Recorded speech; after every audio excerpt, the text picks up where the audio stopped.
So we are going to do the most demanded chapter of strategic management. So chapter number 5 कर रहे हैं. Hip hip hooray! Okay guys, so we are going to do chapter number 5, which is strategy implementation and strategy evaluation. So हम क्या कर रहे हैं, chapter number 5 कर रहे हैं. And ये चैप्टर का हर एक टॉपिक बहुत ज़्यादा इम्पॉर्टेंट है, ठीक है. एंड सबसे पहला टॉपिक जो हमें करना है that is strategy implementation. Her chapter में आपके पास ऐसे सामने पोल आते रहेंगे हर टॉपिक पर बेस्ड, ठीक है. तो पहला टॉपिक हमारा स्ट्रेटजी इम्प्लीमेंटेशन है. तो आपको वोट करके बताना है कि ये आपको डिफिकल्ट लगता है या ये आपको इजी लगता है. ओके बच्चों, सो हम क्या कर रहे हैं, चैप्टर नंबर 5 कर रहे हैं. ध्यान से मेरी बात सुनिएगा. चैप्टर नंबर 5 का सबसे पहला टॉपिक जो कि इंपॉर्टेंट है दैट इज स्ट्रैटेजी इम्प्लीमेंटेशन. तो स्ट्रैटेजी इम्प्लीमेंटेशन ये हमारे हैंड रिटन नोट्स है, इसके अंदर हम निकाल लेते हैं बेटा चैप्टर नंबर 5. ओके, हाँ जी हाँ जी हाँ जी हाँ जी हाँ जी बच्चों, हाँ जी हाँ जी, yes yes yes yes Virat, yes. Strategy implementation. तो स्ट्रैटेजी इम्प्लीमेंटेशन को लेके मैं आपको बता देना चाहती हूँ कि ये एक टॉपिक है. Stages of the strategy implementation. कितनी स्टेज होती है, 5 स्टेजेस होती हैं ना. सपना देखो, environmental and organisation analysis, formulation the strategy, implementing the strategy and strategy evaluation. ये 5 स्टेज होती है ना. तो ये टॉपिक मैंने कहाँ से दिया बेटा, ये टॉपिक ये रहा. इस पर बेस मैंने आपको एक क्वेश्चन आपके टेस्ट पेपर में भी दिया था HQ सर्विस कंपनी के नाम से. तो यहाँ पर बेसिकली हमें ये वाला टॉपिक करना है, स्ट्रेटजी इम्प्लीमेंटेशन. ये देखिए, इम्प्लीमेंटिंग द स्ट्रैटेजी. तो बेटा जी ध्यान से एक बात मुझे बताइएगा, क्वेश्चन कैसे आएगा, सुनिएगा ध्यान से. सो क्वेश्चन ऐसे आएगा कि आपको एक कंपनी के बारे में बताया जाएगा और उसके बाद वो आपसे बोलेगा बताइए कंपनी में क्या मिसिंग है, बताइए कंपनी में क्या ठीक से नहीं हो रहा है. तो फिर आप बताओगे कंपनी में implementation of the strategy is missing. ठीक है, इसका जो है निमोनिक है CID सम, CID सम. ओके, तो देखिए बेटा जी हम क्या कर रहे हैं, हम कर रहे हैं स्ट्रैटेजी को इम्प्लीमेंट. अच्छा एक बात मुझे बताइए, स्ट्रैटेजी को इम्प्लीमेंट करने के लिए सबसे पहले बताइए क्या लोग नहीं चाहिए होंगे. तो क्या आप लोगों को भर्ती नहीं करोगे, वही तो इम्प्लीमेंट करेंगे स्ट्रैटेजी. तो S स्टैंड्स फॉर स्टाफिंग. अच्छा, अब जब स्टाफिंग कर ली यानी कि लोगों को रख लिया, अब क्या करोगे तुम, उनको मोटिवेट करोगे ताकि वो क्या करें, अच्छे से काम करें. मोटिवेट करने के क्या तरीके हैं पता है ना आपको, इंसेंटिव्स देना. Very very good. क्या देना बेटा जी, इंसेंटिव्स देना. अब जब वो काम कर रहे होंगे तो भाई साहब काम अगर वो कर रहे हैं तो यूजिंग द काम करने के लिए जो बेस्ट नोन प्रैक्टिस है, उस काम को करने का जो बेस्ट तरीका है ना, बेस्ट बेस्ट बेस्ट बेस्ट वो तरीका उनको बताएंगे. Using the best practices. जैसे एग्जांपल मैंने बोला बेटा जरा चाय बना दो. मैम मैं चाय कैसे बनाऊं. देखो यूजुअली तो चाय कैसे बना जाते हैं, चाय के लिए पैन लेते हैं, पानी डालते हैं, चाय पत्ती डालते हैं, अदरक डालते हैं, ये. तो what is the best known practice of making tea is the popular method of making that particular thing. Is that clear. अब काम चाहिए हमारे को, काम चाहिए हमारे को, तो उसके लिए क्या क्या करना पड़ेगा, ध्यान से सुनिए. सबसे पहले D से डेवलपिंग द बजट. हर काम का एक बजट बनाइए, हर काम का क्या बनाइए, एक बजट बनाइए कि भाई ये काम है, टास्क है, इसका बजट ये होना चाहिए. उसके बाद जब काम का बजट बना रहे हो, लोगों से काम भी आपको करवाना है, तो आप क्या करो, वहां पर लोगों को काम करने का अच्छा कल्चर भी दो, क्लाइमेट भी दो, अच्छा कंपनी कल्चर भी देना चाहिए. तो C से क्या है बेटा जी, कल्चर. अच्छा कल्चर दोगे, आपको पता है ना कल्चर एंड एली और ऑब्स्टेकल, ये टॉपिक हमने पढ़ा है ना इसी चैप्टर के अंदर. हाँ, तो अगर कल्चर अच्छा होगा लोग अच्छे से काम करेंगे, कल्चर अच्छा नहीं होगा तो लोग अच्छे से काम नहीं कर पाएंगे. तो क्या दो उनको, एक अच्छा सा कल्चर दो. तो C से क्या है बेटा जी, कल्चर. डी से क्या था, developing the budgets. Is it clear? Easy, simple. Last point is I say, I stands for impede the effective execution. Execution क्या हो बेटा जी, अच्छे से हो, ये चीज देखते रहो, पॉलिसी वगैरह बनाते रहो। Done done done done. तो बताइए टॉपिक समझ में आया? इस पर बेस अच्छा का क्वेश्चन है, मैं ना क्वेश्चन भी डिस्कस कर लेती हूँ, कोई बात नहीं, इट्स ओके फाइन।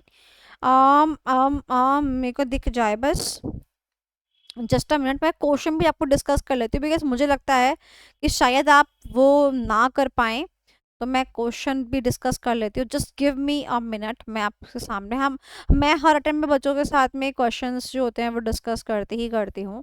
तो let me just just just okay, ये देखिए, ये देखिए, ये क्वेश्चन है आपके सामने।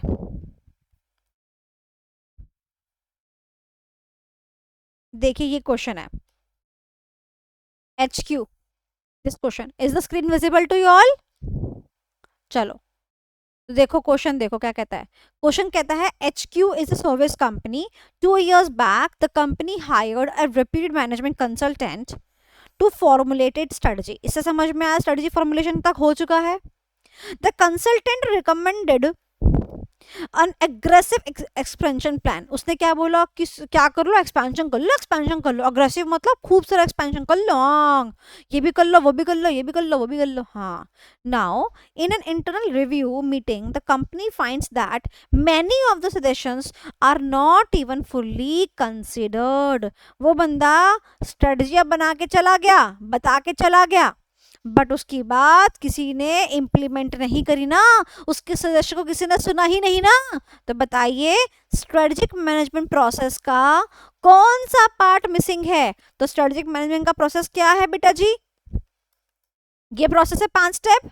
तो बताइए कहाँ तक हो गया था? फॉर्मुलेशन तक हो गया था ना, तो यहाँ तक तो हो चुका है, वो बना के चला गया, एक्सपेंशन कर लो।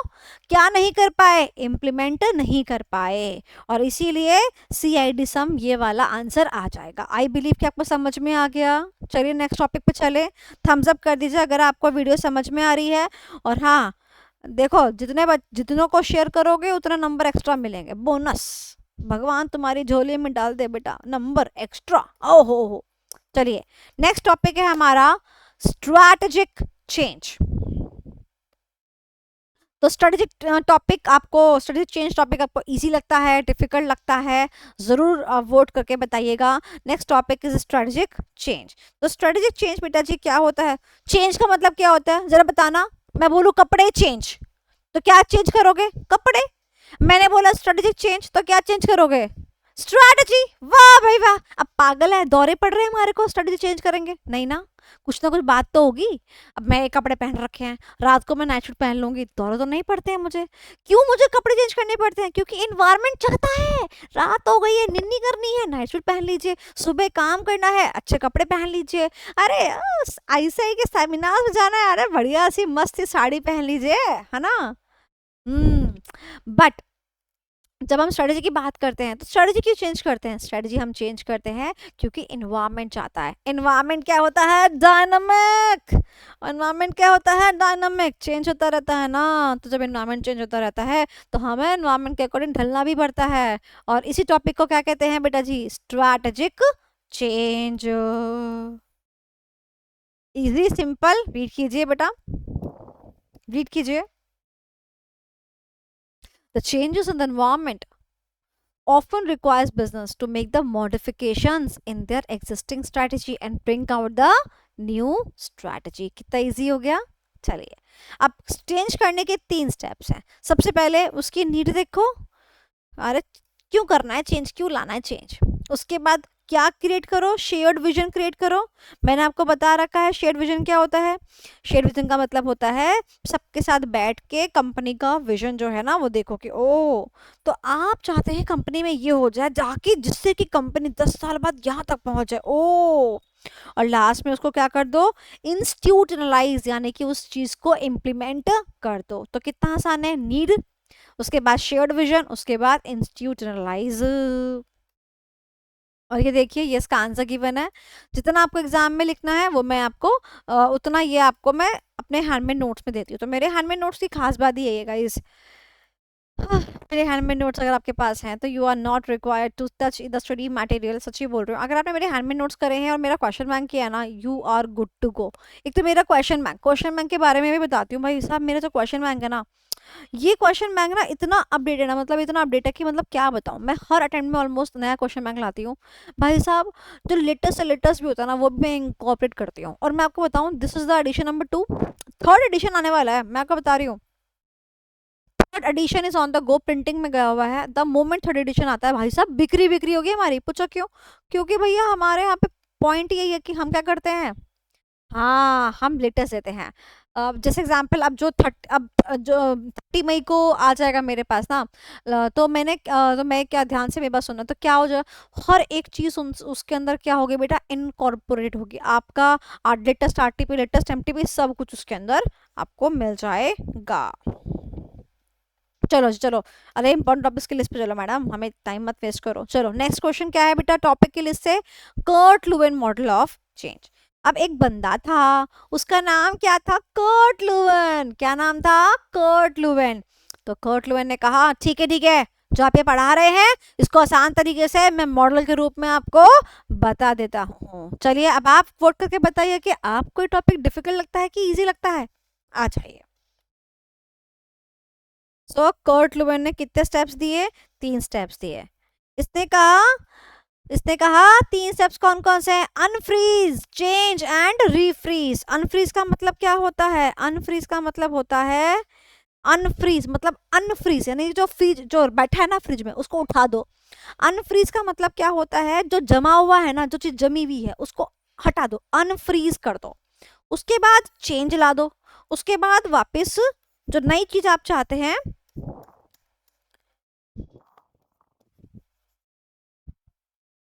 उसको बैठा दो। जैसे कि अगर हमें देश का प्रधानमंत्री चेंज करना हो तो क्या करना पड़ेगा, तो पुराने प्रधानमंत्री को उठा दीजिए, अनफ्रीज। उसके बाद वोटिंग कराइए, इलेक्शन कराइए, चेंज। उसके बाद रीफ्रीज यानी कि नए प्रधानमंत्री को बिठा दीजिए और हर साल वोट आएंगे, हर साल, हर अब की बार मोदी सरकार, अब की बार मोदी सरकार, अब की बार मोदी सरकार, ओहो हो वाह वाह। मतलब हर बार मोदी जी को इतना बिठा दो कि लोगों को ये लगने लग जाए कि मतलब आजीवन उनके दिमाग, उनके जब तक वो जिंदा रहेंगे तब तक मोदी जी ही प्राइम मिनिस्टर रहेंगे। मतलब the change has to become so normal कि लोग इससे क्या हो जाएं, यूज टू हो जाएं। It should become permanent, it should be continuously reinforced. बार बार बार बार, अब की बार मोदी सरकार, अब की बार मोदी, बार बार उस चीज को क्या कराओ, रीइंफोर्स कराओ। चैप्टर 5 में से कोई एक टॉपिक जो मोस्टली एक्सपेक्टेड है प्लीज बता दो। लक्ष्मी मैं आपको बता चुकी हूँ, हर टॉपिक इंपॉर्टेंट है, ऐसा एक कोई टॉपिक नहीं है। जो आपको लिस्ट दी है मैंने आपको बता दिया, थर्ली सारा टॉपिक कर लीजिए। आप पूछ रहे थे चैप्टर नंबर 5 कब होगा, अभी मैं आपको करवा रही हूँ। अब आप कह रहे हो कि इन सब में से कोई एक टॉपिक बता दीजिए, तो बेटा मैं परमात्मा तो नहीं हूँ, ठीक है Lakshmi. Yes, Neha Tiwari recorded video मिलेगा भाई, पता नहीं, देख लीजिएगा। ओके चलिए गाइस, अब ध्यान से मेरी बात सुनिएगा। इससे एक सेपरेट क्वेश्चन भी आ सकता है, एक अलग क्वेश्चन भी आ सकता है कि चेंज करने के मेथड्स क्या क्या हैं। ये क्वेश्चन सेपरेटली भी आ सकता है। चेंज करने के 3 मेथड्स है, यानी कि जो ये स्टेप नंबर 2 है ना, ये स्टेप नंबर 2 है ना, ये वाला, इसके 3 मेथड्स हैं। कौन कौन से मेथड्स हैं और ये किसने दिए थे, ये याद रखिएगा बेटा जी। एक व्यक्ति था एच.सी. कैलमैन, उसने भी बहती गंगा में हाथ धो दिया। क्या कह रहा था, कह रहा सुनो, कर्ट लुवेन ने टॉपिक दिया, 3 स्टेप्स बता दिए, लो बहती गंगा में मैं भी हाथ धोता हूँ, मैं भी इसके एक स्टेप को उठाता हूँ और उसको करने का तरीका बताता हूँ, मेरा भी थोड़ा नाम हो जाएगा। जब जब लोग कर्ट लुवेन पढ़ेंगे तब तक लोग एच.सी. कैलमैन भी पढ़ लेंगे। तो उसने बताया कि अगर आपको चेंज लाना है तो आप चेंज लाने का मेथड क्या क्या हो सकता है, आप चेंज कैसे ला सकते हो। तो चेंज लाने के 3 मेथड्स हैं। पहला मेथड है कंप्लायंस, दूसरा है आइडेंटिफिकेशन, तीसरा है इंटरनलाइजेशन। कंप्लायंस का मतलब होता है, ध्यान से मेरी बात सुनोगा, अगर आपको याद हो, ट्रांजैक्शनल लीडरशिप स्टाइल, यानी कि आप कैसे लोगों के अंदर चेंज आप कैसे ला सकते हो कि भाई तुमने किया, गुड कर लिया ना, नहीं किया ना पेनल्टी, ऐसे ला सकते हो। उसको बोलते हैं कंप्लायंस मेथड, यानी पनिशमेंट और रिवॉर्ड का मेथड। ये करोगे तो रिवॉर्ड, ये नहीं करोगे तो पनिशमेंट।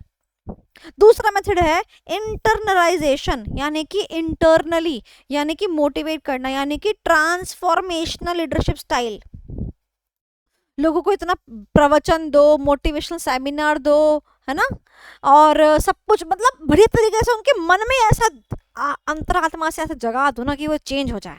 एक बच्चा था, पढ़ाई नहीं करता था, फिर उसको मैंने बहुत सारा मोटिवेशन दिया, बेटा मैं भी पढ़ाई नहीं करती थी, फिर मैंने ये किया ये किया ये किया, और वो बच्चा कह रहा हाँ बात तो सही कह रहे हो दीदी, हाँ हमें भी पढ़ाई करनी चाहिए।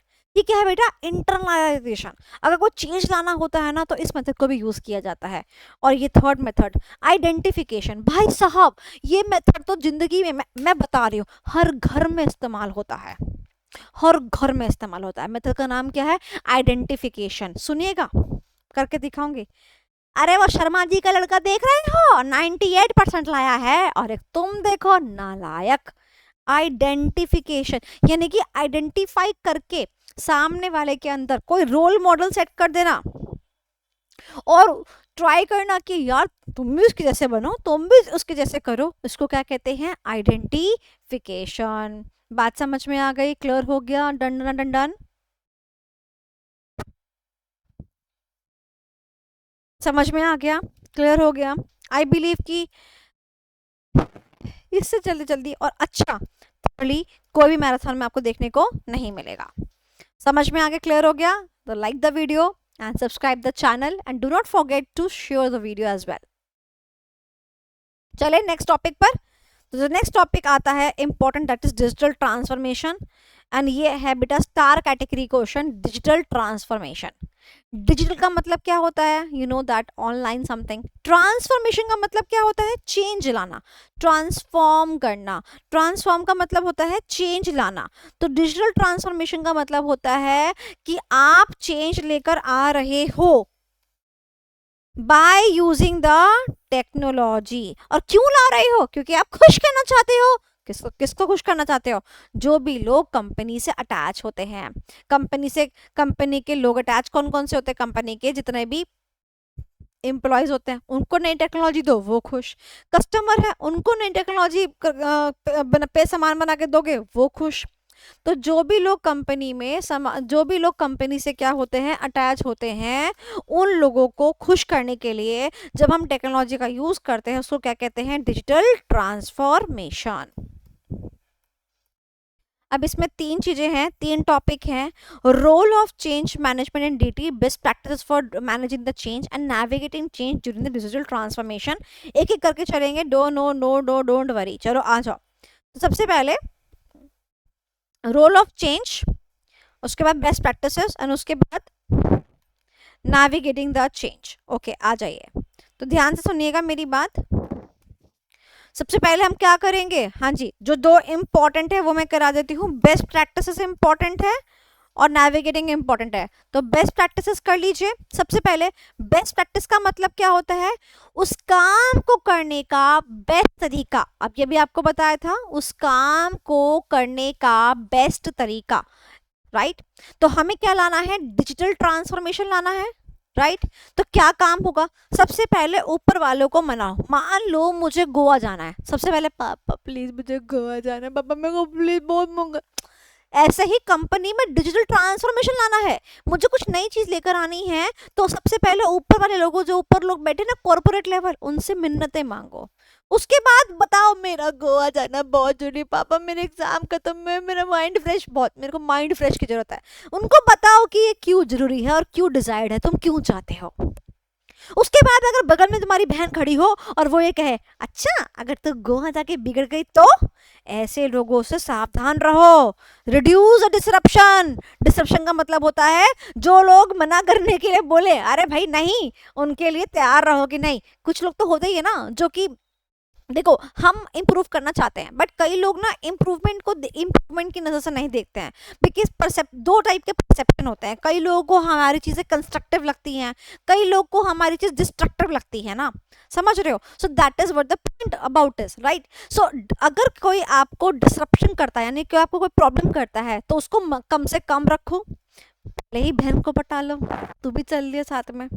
उसके बाद एनकरेज द कम्युनिकेशन। आप अपनी बात रखो, ठीक है, सबसे कम्युनिकेट करके चलो। And last but not least ये बता दो कि भैया सुनो, change is the only norm and not the exception. ये बता दो कि देखो भैया मैं ही ऐसी नहीं हूँ जो गोवा जा रही हूँ, मुंबई जा रही हूँ घूमने के लिए, सब जाते हैं, ये तो नॉर्मल है। सिमिलरली जो टॉप लेवल पे लोग बैठे हुए हैं उनको बता दो कि भैया हम टेक्नोलॉजी पे नहीं जा रहे हैं कि हम ही एकमात्र जा रहे हो, भैया दुनिया वाले लोग सब टेक्नोलॉजी पे जा रहे हैं। सब लोग क्या कर रहे हैं, अरे भैया सब लोग ट्रांसफॉर्मेशन कर रहे हैं, सब लोग इनोवेशन कर रहे हैं, तो why don't we, isn't it. चलो, how to manage the change during the digital transformation. अब क्या होगा, वो कह रहा है कि अब इसको मैनेज कैसे करूं। अब हाँ तो हो गए गोवा जाने की, मैनेज कैसे करूं, तो सबको बताओ कि हमारा एम क्या है, हमारा ऑब्जेक्टिव क्या है। उसके बाद सबको कम्युनिकेट कर दो कि हमारा ऑब्जेक्टिव ये है, ये है, ये है। कोई रोके तो भैया, रोके ना रुके रुक पाएंगे। उसके बाद इम्प्लीमेंट करो धीरे धीरे, धीरे धीरे, धीरे धीमे धीमे धीमे धीमे धीमे धीमे धीमे। उसके बाद उनको असिस्टेंस दो, ट्रेनिंग करो। देखो आप चेंज लेकर आ रहे हो सकता है ना एकदम से एम्प्लॉयज एकदम से नई चीज़ नहीं सीख पा रहे हैं, टेक्नोलॉजी नहीं सीख पा रहे हैं, तो क्या करोगे आप, उनको आराम आराम से स्लोली स्लोली ट्रेन करते रहो, असिस्ट करते रहो, और one day they will understand and they will be expert in that particular thing. तो डिजिटल ट्रांसफॉर्मेशन आपको समझ में आया, very very very very very important. चलो मैं आपके सामने एक क्वेश्चन रखती हूँ, आप मुझे बताइएगा कि इसमें क्या आएगा, इस क्वेश्चन में क्या आएगा, बताइए। Question number 2, why is change management crucial during the digital transformation and what are the key strategies for navigating the change effectively। बताइए इस क्वेश्चन में क्या आएगा, क्या आएगा इस क्वेश्चन के अंदर, बताइए।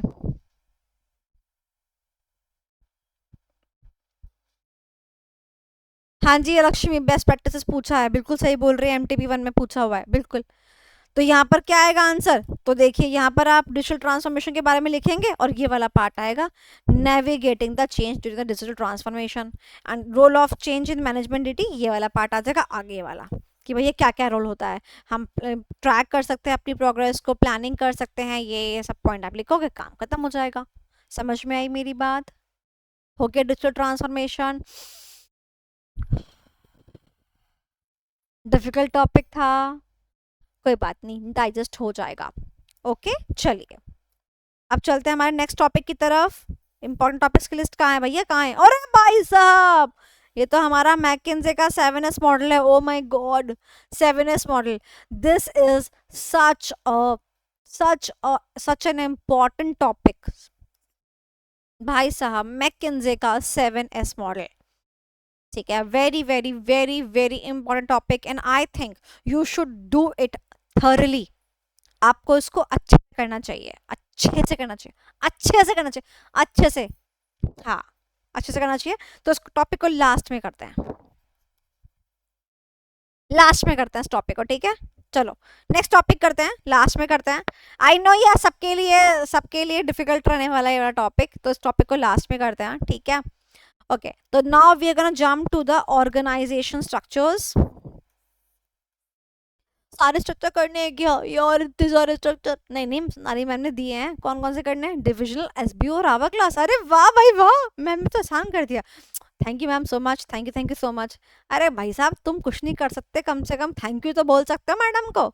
सच्ची बताना, हमने इतनी पढ़ाई लिखाई करी, मैं आपको भी टाइम दे रही हूँ, है ना, तो एक थैंक यू तो आपसे बनता है कि नहीं बनता है। सभी बच्चे मेरे को मैसेज करके थैंक यू बोलेंगे, स्क्रीन पे नंबर आ रहा है, जो जो बच्चा मैराथन देख के जा रहा है ना, वो बच्चे को मैं बोलती हूँ कि भैया एक थैंक यू मैसेज आप मुझे ज़रूर डिलीवर करें, ठीक है ना। इससे मुझे लगेगा ना कि हाँ I should keep on doing such charitable things to you, isn't it right. चलिए अब डिविजनल, एसबीओ और आवर ग्लास स्ट्रक्चर करते हैं। चलिए नेक्स्ट, चलिए next topic, okay organisation structure division. अब फटाफट वोट कर दीजिए, फटाफट वोट कर दीजिए। तो सबसे पहले ऑर्गेनाइजेशन स्ट्रक्चर में आप करेंगे सबसे इजी वाला structure which is hourglass structure. तो हमारे स्ट्रक्चर्स कितने हैं बेटा जी, हमारे simple structure, divisional structure, functional structure, SBO structure, matrix structure, hourglass structure, network structure, तो हम कौन सा स्ट्रक्चर करने के लिए जा रहे हैं, आवर ग्लास स्ट्रक्चर। भाई देखो स्ट्रक्चर करने में ना पूरे कम से कम 10 मिनट तो लगेंगे लगेंगे तीनों स्ट्रक्चर करने में, ठीक है।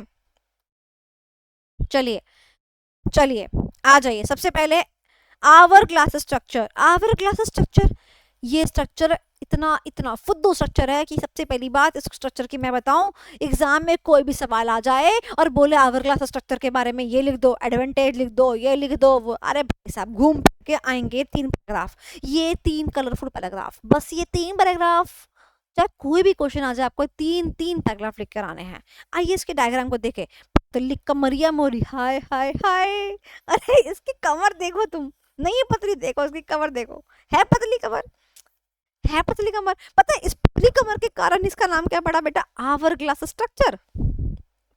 आवर ग्लास स्ट्रक्चर क्योंकि इसकी कमर कितनी पतली है। पता है क्या हुआ, normal level of normal structure में ना क्या होता था कि ये पैसेज वाइड होता था, अभी नैरो कर दिया। पता है क्या हुआ, लोगों को हटा के ना किसने जगह ले ली, टेक्नोलॉजीज ने जगह ले ली।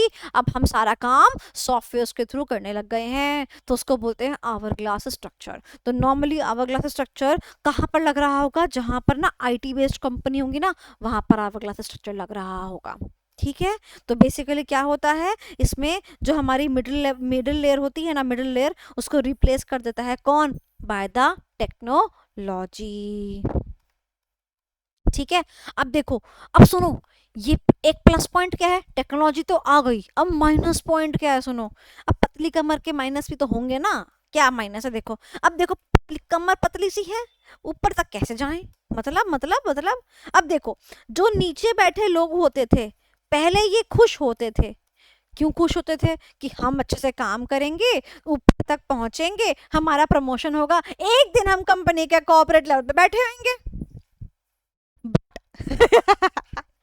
आवर ग्लास स्ट्रक्चर इनके ऊपर ऐसे ही हंसा, क्योंकि इनकी तो कमर पतली है, इसके अंदर से कम ही लोग ऊपर तक जाते हैं, यानी कि it was narrow in the middle, but अरे भाई साहब इनका टॉप लेवल कितना बड़ा है। तो ये लोग कंपनी जो आवर ग्लास अपनाती थी वो क्या करती थी कि इन जो लोग नीचे बैठे होते थे उनको तो कम कम लोग बेचारे ऊपर प्रमोट होके जाया करते थे, ठीक है। और यहाँ पर पैसे ज्यादा है, यहाँ पर मतलब बेसिकली एरिया ज्यादा है टॉप लेवल का, तो यहाँ पे आउटसाइड रिक्रूट करते थे, आउटसाइड से रिक्रूट करते थे, मतलब कि अब नीचे बैठा व्यक्ति हैप्पी नहीं है, सैड है, बल्कि गुस्से में है, गुस्से वाला इमोजी। हाँ, हम कंपनी में 10 साल से काम कर रहे हैं, हमको प्रमोट करने की बजाय कंपनी के अंदर बाहर से आदमी लाकर हमारे सर पे बैठा दिए हो, वो भी कॉर्पोरेट लेवल पे, मतलब हम डैश हैं क्या। तो ये जो स्ट्रक्चर था बेटा जी, दैट वाज अ ब्लंडर, मतलब ये स्ट्रक्चर एक सक्सेसफुल स्ट्रक्चर नहीं था। हेलो रश्मित, समझ में आया? ओके, तो नेक्स्ट स्ट्रक्चर कौन सा इंपॉर्टेंट है हमारा, एसबीयू और डिविजनल। अब ध्यान से मेरी बात सुनेंगे, डिविजनल स्ट्रक्चर क्या होता है। डिविजनल स्ट्रक्चर वो होता है जहाँ पे, देखिए मेरी बात मैं आपको आसान भाषा में बता देती हूँ। देखो बेटा, डिविजनल स्ट्रक्चर क्या होता है, देखिए मेरे बहुत सारे काम है, मैं बहुत काम करती हूँ, बहुत काम करती हूँ भाई, बहुत काम करती हूँ। कॉस्मेटिक इंडस्ट्री में तो, जूते बनाने की कंपनी में तो, मतलब मैं हर चीज करती हूँ। तो मैंने क्या किया, डिवीजन बना दिया कि भाई ये मेरे काम है, कि मैंने डिवीजन बना दिया। ये कंपनी क्या करती है, गारमेंट्स बनाती है। ये क्या करती है, शूज बनाती है। क्या बनाती है बेटा जी, शूज बनाती है, ठीक है। ये कंपनी का कपड़े बनाती है, कपड़े बनाती है, गारमेंट्स। एक कंपनी क्या बनाती है, शूज बनाती है। और बताओ, कॉस्मेटिक बनाती है, अरे कॉस्मेटिक के विकास नाले में गुजारा कहाँ है, कॉस्मेटिक बनाती है। और बताओ, और कंपनी क्या बनाती है, अरे मैडम कपड़े पहन लिए, शूज पहन लिए, आपने मेकअप कर लिया, अब पर्स की भी तो जरूरत होगी ना, एक कंपनी पर्स बनाती है। चलो भैया ठीक है भाई, ओके बना रही है। जब मेरी कंपनी इतनी सारी चीजें बना रही है, डोंट यू थिंक कि मुझे उनको डिवाइड कर देना चाहिए। तो मैंने क्या किया, अपने कंपनी को डिवाइड कर दिया, और क्या बना दिए, डिविजन्स बना दिए। इसको क्या कहते हैं, डिविजनल स्ट्रक्चर। ये डिविजन्स हम किस बेसिस पे बना सकते हैं, कौन बताएगा, जीपीसीपी, जीपीसीपी, जीपीसीपी, जीपीसीपी, जीपीसीपी क्या है, ये रहा। On the basis of geographical area, on the basis of product or service, on the basis of customer, on the basis of process। देखो मैंने कहा फूलों से, अरे फूलों से नहीं कहा, मैं तुमसे कहा।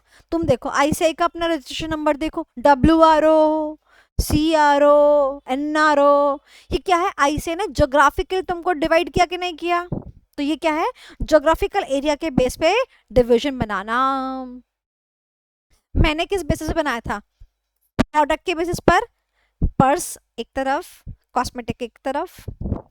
और कई लोग किस बेसिस पे डिवीजन बना सकते हैं? कस्टमर के बेसिस पर। जैसे कि एग्जांपल हाँ, रेलवेज, रेलवे बोलती है कि भाई क्या बोलते हैं, अच्छे जो प्रीमियम कस्टमर्स है, वंदे भारत। जो हमारे नॉर्मल कस्टमर्स हैं और बिलो ग्रेड है कस्टमर्स, जो अफोर्ड नहीं कर सकते हैं, जनरल डब्बे दिए उनको। कस्टमर के बेसिस पे हम क्या कर रहे हैं, डिफरेंशिएट कर रहे हैं। और फ्लाइट्स में होता है economy, premium economy, business class. Process के बेस पे कर सकते हैं, जैसे कि अमूल कंपनी ने कर रखा है। जैसे कि मान लो दूध है, अब दूध को हमने उबाला, वो दूध को उबाला, उबाल के क्रीम आई, क्रीम से मक्खन बनेगा। तो अब मक्खन वाले डिपार्टमेंट को मक्खन, वो क्रीम दे दी, सॉरी नहीं क्या दे दिया, हाँ क्रीम आई, मलाई दे दी कि ले भाई ले इससे बटर बना ले। दूध वाले को बोला ले तो दूध के पैकेट पैक कर दे। तो ये क्या है, by the process. Easy simple. अब बात करते हैं एसबीयू स्ट्रक्चर की। अब एसबीयू क्या होता है? एसबीयू का मतलब होता है स्ट्रेटेजिक बिजनेस यूनिट्स। अब ध्यान से मेरी बात सुनिएगा। जैसे कि अगर हम जब हम कंपटीशन में होते हैं ना बच्चे लोग, तो ना हमें कंपटीशन के अकॉर्डिंग सोचना पड़ता है। Got the point? मैंने कहा जैसे कि ये जो हमारा डिवीजन है, कौन सा डिवीजन है? मैंने कहा भाई जो ये मेरा देखा जाए अगर, तो कॉस्मेटिक अलग ही डिवीजन है भैया, इनका तो ऑरा ही अलग है। बट शूज और पर्स तो एसेसरीज में ही आ जाते हैं ऑलमोस्ट। तो इनको मिला के हमने एक यूनिट बना दी, उसको बोल दिया स्ट्रैटेजिक बिजनेस यूनिट। इनके अपने कॉम्पिटिटर्स होते हैं, इनकी अपनी प्लानिंग होती है, और इनके ऊपर बिठा दिया एक एसबीयू मैनेजर। और सुन, तुझे क्या करना है, तेरे को ना, हाँ गारमेंट्स, सुन गारमेंट्स अलग है, डिवीजन है वो। तेरे को एसबीयू दिया ना, तेरे एसबीयू में कौन कौन से डिवीजन है? तेरे एसबीयू में एक शूज का डिपार्टमेंट है, डिवीजन है, और एक तेरा पर्स का डिवीजन है। ले भाई ले, तेरे को ये दोनों संभालने का, अपनी प्लानिंग खुद कर, अपने कॉम्पिटिटर से खुद लड़, अपनी स्ट्रेटजियां खुद बना, अपना दिमाग खुद लगा। इसे क्या बोलते हैं? एसबीयू स्ट्रक्चर बोलते हैं। बात समझ में आई? क्या बोलते हैं? एसबीयू स्ट्रक्चर बोलते हैं। यानी कि जब हम डिविजन्स को देखें अगर यहाँ पर, तो यहाँ पर इसके ऊपर एक एसबीयू और खड़ा हो जाता है, यानी कि एक मैनेजर और खड़ा हो जाता है जो इन लोगों को चलाता है। एग्जाम के लिए very very important, what is SBU and advantages of SBU structure, really very very very very very very very very very very important, कर लेना भाई, ठीक है। चलो, तो अब मुझे बताओ कि क्या आप लोग को स्ट्रक्चर वाला टॉपिक समझ में आ गया है? Easy simple, thank you so much everybody. Kindly like the video and mark the attendance, है ना। 6 बजे से मैं करवा रही ली तुमको सब कुछ। ये इंपॉर्टेंट टॉपिक्स का लिस्ट किसी का कॉपी पेस्ट नहीं है, ऐसा दिमाग में ऐसा नहीं है कि हो गया। दिमाग को चलाना पड़ता है, एनालिसिस करना पड़ता है, प्रीवियस अटेम्प्ट्स के क्वेश्चन पेपर देखने पड़ते हैं, आरटीपी एमटीपी देखना पड़ता है, तब जाके लिस्ट जो होती है ना वो रेडी होती है। So kindly like the video and do send me thank you message, ताकि मुझे पता लगे कि हाँ किन किन बच्चों को बेनिफिट होता है। चलिए अब चलते हैं हमारे नेक्स्ट टॉपिक की तरफ, विच इज ऑर्गेनाइजेशन कल्चर। हमारा कल्चर कैसा हो? हमारे कल्चर सोनाली मैम की क्लासेस की तरह हो, ऑर्गेनाइजेशन कल्चर। आई बिलीव ये टॉपिक तो आपको इजी लगता ही होगा। ये टॉपिक तो one of the easiest topic है, मतलब फुद्दू टॉपिक मैं बोलूंगी, फुद्दू टॉपिक। कल्चर क्या होता है? कल्चर का मतलब होता है एनवायरमेंट, कहते हैं व्हाट यू, हाँ, whatever you preach and whatever you practice is the culture. Preach and practice is the word. Preach and practice is the word. ध्यान से सुनिएगा। प्रीच का मतलब क्या होता है? जो आप गुणते हो। गुणते मतलब समझ, जो आप गुणते हो, गुणते मतलब जो आप जैसा करते हो, प्रैक्टिस। यानी कि जो आप सीखते हो, सिखाते हो, जो आप करते हो, जैसा आप करते हो, वही क्या होता है, आपका कल्चर होता है। अब कंपनी का कल्चर भी तो यही होता है। अब देखिए आजकल एजुकेशन इंडस्ट्री का कल्चर क्या है, बड़ी मछली छोटी मछली को खा जाती है, या फिर बड़ी मछली छोटी मछली को एक प्लेटफॉर्म दे सकती है, दोनों ही टाइप का कल्चर है ना। तो ध्यान रखिएगा, अगर वो कल्चर स्ट्रैटेजी के साथ चलता है तो उसको बोलते हैं एली, यानी कि हमारी स्ट्रेटजी के साथ एलिनेटेड है, साथ में चल रहा है। और अगर वो हमारी स्टडी के साथ नहीं चल रहा है तो कल्चर क्या बन जाता है, रोड़ा। रोड़ा मतलब ऑब्स्टेकल, मतलब प्रॉब्लम। समझे। अब कल्चर, अगर क्वेश्चन पूछती हूं, ध्यान से सुनेंगे, जवाब दीजिएगा, समझिएगा। मैंने कहा हमारे यहाँ का कल्चर है कि हम लड़कियों को नहीं पढ़ाते, हम तो उनकी छोटी सी उम्र में शादी कर देते हैं। ठीक है, अब ये चीज जो है ये क्या है बेटा जी, ऑब्स्टेकल है। किसी के भी स्ट्रेटजी में उसने सोचा है, उसका विजन है कि वो ये बनना चाहती है, वो ये करना चाहती है, वो भाई वो कह रही मैं लॉयर बनूंगी, वो कह रही कि नहीं मैं इंस्पेक्टर बनूंगी, मैं ये करूंगी, मैं वो करूंगी। भाई इन सब काम के बीच में लोगों का कल्चर आ गया, हमें तो लड़की को पढ़ाना ही नहीं है, राइट। अब आप बताइए कल्चर यहाँ पर एली है यानी कि स्ट्रेंथ है, यानी कि प्लस पॉइंट है, या फिर कल्चर यहाँ पे ऑब्स्टेकल है और प्रॉब्लम है। बताइए बताइए क्या है यहाँ पे कल्चर, बताओ। प्रॉब्लम है, वेरी गुड, कल्चर यहाँ पे प्रॉब्लम है यानी कि ऑब्स्टेकल है। तो बताइए अब इसको चेंज करेंगे, स्ट्रैटेजी को, उसके विजन को, उसके सपने को चेंज कर देंगे लड़की के, ये कल्चर चेंज करेंगे, कल्चर को चेंज करेंगे। इसीलिए नेक्स्ट टॉपिक क्या आता है, चेंजिंग अ प्रॉब्लम कल्चर, और ये क्या है उसके स्टेप्स हैं। अब बात समझ में आई। कई बार बच्चा कहता है कि मैम नहीं नहीं हम ना स्ट्रैटेजी को चेंज करेंगे। भाई तुम ही बुद्धू हो, तुम्हारे को जीवन में कुछ नहीं आएगा। जो बच्चा कह रहा है स्ट्रैटेजी को चेंज करना, एक काम करो तुम जाओ पहले पूरा सब्जेक्ट अच्छे से पढ़ लो और किसी अच्छे से पढ़ना, समझे। Very very good. हाँ तो ये टॉपिक आपको इजी लगा था, तो आ जाइए नेक्स्ट टॉपिक पर, लीडरशिप। हाँ फुद टॉपिक लीडरशिप। बताइए सो लीडरशिप टॉपिक आपको कैसा लगता है, इजी या डिफिकल्ट। तो आइए करते हैं हमारा next topic which is leadership. Leadership, leadership मतलब क्या होता है, लीड करना। हो लीडरशिप। एग्जाम में देखिएगा लीडरशिप के ऊपर क्वेश्चंस किस चीज पर आ सकता है, रोल्स पूछ सकता है, रिस्पॉन्सिबिलिटीज पूछ सकता है, लीडरशिप के स्टाइल पूछ सकता है। रोल क्या होता है, ध्यान रखिएगा, रोल और रिस्पॉन्सिबिलिटी को लेके, रोल और रेस्पॉन्सिबिलिटी को लेके ध्यान रखिएगा। रोल में रोल लिखेगा, रेस्पॉन्सिबिलिटी में रेस्पॉन्सिबिलिटी लिखेगा, मतलब ध्यान रखिएगा। देखिए रोल्स एंड रेस्पॉन्सिबिलिटीज जो है ना सिनोनिम्स है। आपको एक जैसा लगता है कि हाँ करना, एक लीडर करता ही क्या है, उसका रोल क्या है, और लीडरशिप रिस्पॉन्सिबिलिटी से लीडर की जिम्मेदारियां क्या क्या होती है, almost similar kind of questions है। बट आईसीएआई यहाँ पर आपको टेस्ट करता है। अगर आपने उसको ये पॉइंट लिख के नहीं दिए तो वो आपको नंबर नहीं देगा, तो आपको यही पॉइंट देखने पड़ेंगे। तो चलिए रीड करते हैं लीडरशिप के रोल्स। रॉक एंड रोल सोनिए तेरे लिए आयो। देखो सबसे ऊपर बैठ के देखेगा नीचे वालों को देखेगा, काम कर रहे हो कि नहीं कर रहे हो। हाँ कोई इश्यू आएगा तो सॉल्व करेगा, प्रॉब्लम आएगी तो सॉल्व करेगा। कल्चर, अच्छे कल्चर को प्रमोट करेगा। अभी भी कल्चर का टॉपिक पढ़ा है तुमको, बताओ बताओ, अभी भी पढ़ा है कल्चर का टॉपिक। कल्चर क्या होना चाहिए, पॉजिटिव होना चाहिए कि नेगेटिव होना चाहिए, पॉजिटिव होना चाहिए। तो ये कल्चर कौन इम्बाइब करेगा, लीडर इम्बाइब करेगा। बोलेगा एस्पिरिट दे कॉप्स। ये आपने बीएसटी में पढ़ा होगा, हमारे टेलर थे, फ्योल थे, उन्होंने ये फंडामेंटल्स दिए थे। एस्पिरिट दे कॉप्स यानी कि यूनिटी इज स्ट्रेंथ, यानी कि सब लोग को साथ में मिलकर काम करना चाहिए। तो ये कल्चर कौन प्रमोट करेगा, लीडर प्रमोट करेगा। जब कंडीशन चेंज होती है, जैसे एग्जांपल कोविड आया, लोगों को घर बैठ के काम करना पड़ा, तो लीडर क्या करता है ना, उनको आइडिया बताता है कि अच्छा कोई बात नहीं, इट्स ओके, आप घर से बैठ के भी काम कर सकते हैं। ऐसा कीजिए, आप अपना ओपन कीजिए सिस्टम को, आप वर्चुअल मशीन पे डालिए, ये करिए वो करिए। तो लीडर क्या करता है, चेंजिंग कंडीशन में लोगों को हेल्प करता है। और क्या करता है, अगर मान लो कोई दिक्कत आती है तो एथिकली लोगों की प्रॉब्लम्स को सॉल्व करता है, एथिक्स में रहता है, एथिक्स एंड करेक्टिव एक्शंस को पुश करता है for the strategy execution. Responsibility क्या क्या होती है, अरे भैया डिसीजंस लेता है, उसके बाद अच्छी सी कम्युनिकेशन रखता है, managing the human capital, very important point, लोगों को संभालता है। ह्यूमन कैपिटल मतलब लोगों को संभालना।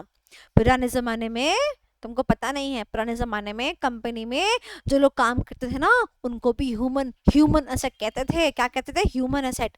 और क्योंकि वो एसेट होती थी ना, तो उसकी अकाउंटिंग भी की जाती थी, प्रॉपर अकाउंटिंग की जाती थी कि हाँ ये बंदा हमारी कंपनी में आज आ गया है, ये बंदा रिटायर कब होगा, 60 साल में रिटायर होगा, ठीक है, 7 साल में इतना काम करेगा, इतने प्रॉफिट्स होंगे, ये वो ऐसा करके कैलकुलेशन होती थी, ह्यूमन कैपिटल। ओके, कोई चेंज आएगा तो उसको मैनेज करेगा, अच्छा कल्चर मेंटेन करेगा और हाई परफॉर्मेंस को मेंटेन करेगा।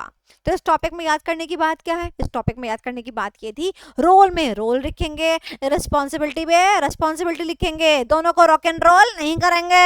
हाँ, चलो next topic, leadership style. Leadership style आपको पता ना, इजी है ना? बताओ, अगर हमारे यहाँ पर बहुत ज्यादा ही ट्रांसफॉर्मेशन स्टाइल क्या होता है, यानी कि लोगों के अंतर आत्मा से ट्रांसफॉर्मेशन लेकर आना, तो लीडर क्या करता है? मोटिवेशन देता है, अपनी पर्सनालिटी से लोगों को प्रभावित करता है। ओ माय गॉड, हमें हमें भी सोनाली मैम की तरह बनना है। This is a transformation leadership style. And transaction का मतलब क्या होता है? जैसे हम छोटे बच्चे से कहते हैं ना, फटाफट से दूध पी लो फिर चॉकलेट मिलेगी, ये क्या है? ट्रांजैक्शनल लीडरशिप स्टाइल है, यानी कि यू डू अ ट्रांजैक्शन, आपने टास्क किया आपको रिवॉर्ड मिलेगा, आपने टास्क नहीं किया आपको पेनल्टी पड़ेगी, दूध नहीं पिया ना तो बताऊंगी एक थप्पड़ पड़ेगा, ये क्या है? पनिशमेंट। सो ट्रांजैक्शनल लीडरशिप स्टाइल में क्या होता है? रिवॉर्ड्स एंड पेनल्टीज होती हैं। ट्रांसफॉर्मेशन स्टाइल में क्या होता है? चेंजेस आते हैं। इन दोनों में से कौन सा स्टाइल टर्बुलेंट एनवायरनमेंट में यूज होता है? टर्बुलेंट का मतलब ऐसे ऐसे स्थिति हिल रही है, कमजोर सी हो रही है, तो जब स्थिति कमजोर सी हो रही हो, टर्बुलेंट एनवायरनमेंट हो, तो ट्रांसफॉर्मेशन स्टाइल यूजफुल होता है। और कब यूजफुल होता है? जब बच्चा पैदा हो तभी से मोटिवेशन दे दो, बेटा तुम स्कूल जा रहे हो, अच्छे नंबर लेके आना, तभी तुरंत स्टार्ट ऑफ देयर लाइफ। या फिर जब वो बेचारे जिंदगी से हार गए हो, तब उनको मोटिवेशन दे दो, और बीच में तो रिवॉर्ड पेनल्टी से काम चलाओ। समझ रहे हो? ओके, मैं आपको क्वेश्चन देती हूँ, आई बिलीव को आप क्वेश्चन कर पाओगे, फटाफट से बताओ। Question number 3, Surya Prakash and Chandra Prakash. बताना, इसके अंदर दो लोग हैं, एक सूर्य है और एक चंद्र है, मतलब एक सूरज और एक चांद है, ठीक है? तो बताओ सूरज कौन सा यूज करता है लीडरशिप स्टाइल, और चांद कौन सा करता है? बताइए बताइए बताइए। सूरज, चांद। सूरज क्या कहता है? देखो सूरज, देखो क्या कहता है, both have different approaches. Suraj Prakash prefer conventional more formal approach, जहां पर वो अपनी अथॉरिटी को इस्तेमाल करता है, एक्सप्लिसिट रिवॉर्ड्स और पनिशमेंट देता है। एक्सप्लिसिट का मतलब क्या होता है? खरी, जैसे मान लो काम अच्छा किया तो खरी खोटी सुनाता है, बिल्कुल एकदम दो मारने की बात हुई तो दो ही मारूंगा, बिल्कुल एग्जैक्ट। और या फिर अगर आपने ये काम टाइम से किया तो आपको 2000 रुपए बोनस मिलेगा, मतलब एग्जैक्ट। एक्सप्लिसिट मतलब एक्सक्लूसिव। तो रिवॉर्ड्स पेनल्टीज की बात कौन करता है? सूरज। और चांद किसकी बात करता है? डेमोक्रेटिव पार्टिसिपेटिव अप्रोच, एम्प्लॉयज बेचते हैं बस। बताओ फिर सूरज कौन सा करता है? ट्रांजैक्शनल। वेरी गुड लक्ष्मी, तुम बताओ। वेरी गुड, इसका मतलब आपको टॉपिक क्लियर हो गया है। Easy simple. तो जो हमारा ट्रांजैक्शनल लीडरशिप स्टाइल है उसके अंदर क्या होता है? ये मोर अथॉरिटी को यूज करता है, मोर फॉर्मलाइज होता है, रिवॉर्ड्स होती हैं, पेनल्टीज होती हैं on the achievement and non achievement. Is that clear? Easy simple, easy simple. चलो, हमारे टॉपिक्स की लिस्ट में और भी कोई टॉपिक है क्या? हाँ चलो, लास्ट टॉपिक है, लास्ट टॉपिक कर लेते हैं। लास्ट टॉपिक है, अरे हाँ मैम पता है मैकिन्से बचा है। अरे मैकिन्से मुझे भी पता है बचा है, I also know that McKinsey is a left. मतलब अभी जो हम ऑर्डर परफॉर्म कर रहे हैं उस ऑर्डर में सबसे लास्ट क्या है? Strategic control. फटाफट से वोट कर दीजिए। तो स्ट्रेटेजिक कंट्रोल के अंदर स्पेशली मैंने आपको क्या बोला कि प्रमाइस कंट्रोल आप अच्छे से कर लीजिए। तो आ जाइए फटाफट से,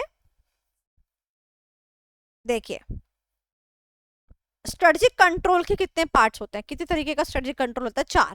premise control, strategic surveillance, special alert control and implementation control. यहाँ पर प्रीमाइज कंट्रोल का मतलब क्या है? प्रीमाइज कंट्रोल का मतलब है, प्रीमाइज का मतलब होता है अजम्पशन।